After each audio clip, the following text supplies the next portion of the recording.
Hi, so I'm Steve Fields, Chief Engineer for Power Systems. So I lead the architecture and design of IBM Power Servers, based in Austin, Texas most of the time. Some of you know it's too hot for me to live in Texas right now, so home base for the summer is Portland, Oregon this year, so starting last year actually. So I wanted to spend a few minutes talking about where we've come as an OpenPOWER group over the past 6 years, and we have totally transformed a lot of stuff. I mean, we've completely changed how servers get built, how firmware gets written, how applications get developed, how servers get deployed and managed on our platform, to the point where people can build industry standard servers, use them with industry standard skills. It's an amazing transformation. Many of you in this room have helped with that. So thank you very much for that. In addition, as Tim will tell you more, I mean, we created together the first completely open software firmware stack for server market. It's quite an accomplishment, and I think it's a trend we'll see elsewhere in the world as people understand the value of what we've done together. We've shown the world the value of the I/O subsystem and the performance to be had if you really take hardware accelerators and make them first-class citizens in your servers, attaching them with intelligent buses, and you're really trying to deliver system value with them, as opposed to what a lot of people have done in the past, which is provide a PCI slot. And of course, we built the two fastest supercomputers in the world together. So we've come a long way. And so now I'm going to shift into a little bit of where we're headed as IBM and as it relates to OpenPOWER. So some of the key focus areas you'll see from us in the near future. So we're going to keep doing more and more on coherent hardware acceleration, as you'd expect. We're making a big transformation in the memory subsystem. So we see AI and in-memory workloads driving a large need for more capacity. Memory costs a lot, even with the price reductions we've all seen this year. So getting the cost in line for high capacity memory is important to us. We're going to be doing more cores in a socket, higher performance networking, higher performance accelerators. We need more bandwidth. And using slow parallel DDR DRAM interfaces coming off of a processor is not a good way to go after a lot more bandwidth.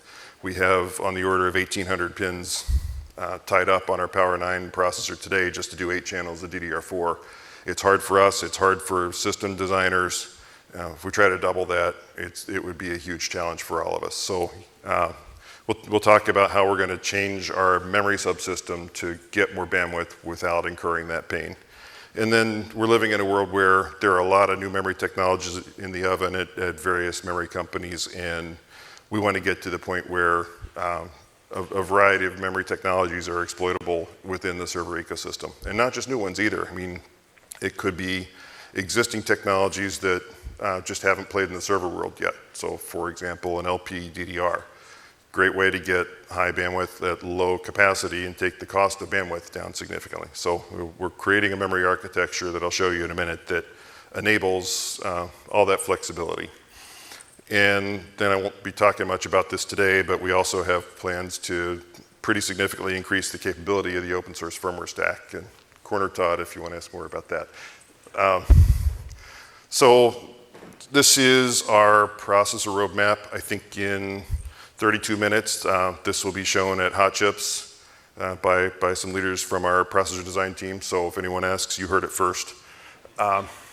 So we had, going back to the focus areas of hardware acceleration and transforming the memory subsystem, we had some pretty nice plans that we liked a lot in our Power 10 design point. But Power 10's 2021, today's 2019, we have a new CMOS technology to bring online for us for Power 10. And if you've been following the news over the past year or so, you know that we have a new foundry partner that we're bringing online too. So we wanted to make sure we could get that acceleration value, that memory value into the market, kind of decoupled from the bring up of the new technology, the new foundry, and the Power 10 core design. So we added a third element to the Power 9 roadmap using 14 nanometer CMOS. So same cores, caches, technology as the existing Power 9 processors, but making some key transformations in the focus areas that I talked about.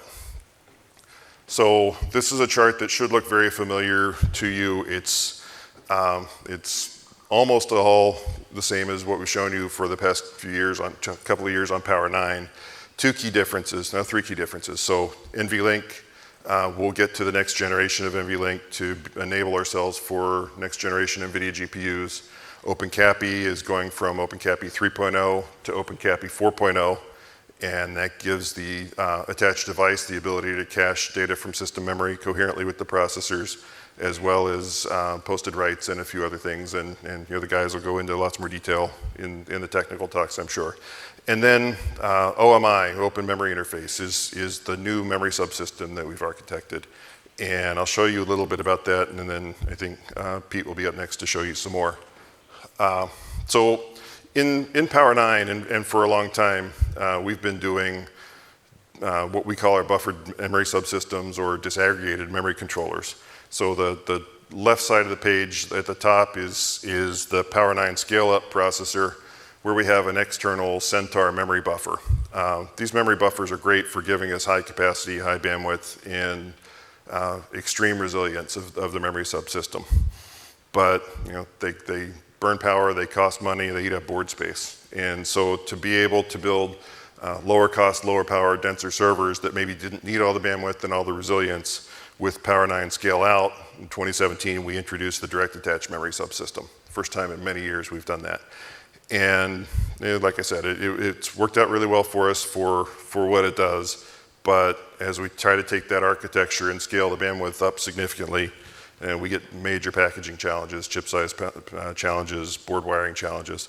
So where we're going is to a common memory subsystem that takes the concept of a disaggregated memory controller and essentially standardizes it in a way that it can become the memory subsystem for the whole family of future systems. So it will be able to do the high capacity, high bandwidth, highly resilient enterprise things that we do in our high-end IBM servers. It will be able to do standard commodity, industry standard servers at good cost points. And as I hinted before, it will open the door for us using other memory technologies besides DDR DRAM. And the reason for that is the intelligence of the memory controller moves out of the processor into a memory controller that sits on the DIMM, on what's called a differential DIMM or a DDIMM. And so this allows us to break the mold between a processor and a generation of DDR memory. So the simple example of what this will do for us is we'll be able to build systems that start with DDR4 when DDR5 gets cheap enough to use. No processor changes, no motherboard changes required, just plug in DDR5 DIMMs instead of DDR4 DIMMs. I'm not going to go any more into this because I don't want to steal Pete's thunder too much, but so we end up with a chip that looks like this. There's a lot of detail on this page. Much of it is the same as what you've seen before from us on Power 9, so I'm not going to go into a lot of detail. Just want to reiterate that it's a Power 9 chip in every way, except we're increasing the capability of the accelerator attached subsystems, NVLink and OpenCAPI, and we're transforming the memory subsystem. And as I said, all these things lead us into Power 10, so look forward to more great things from us. Thank you.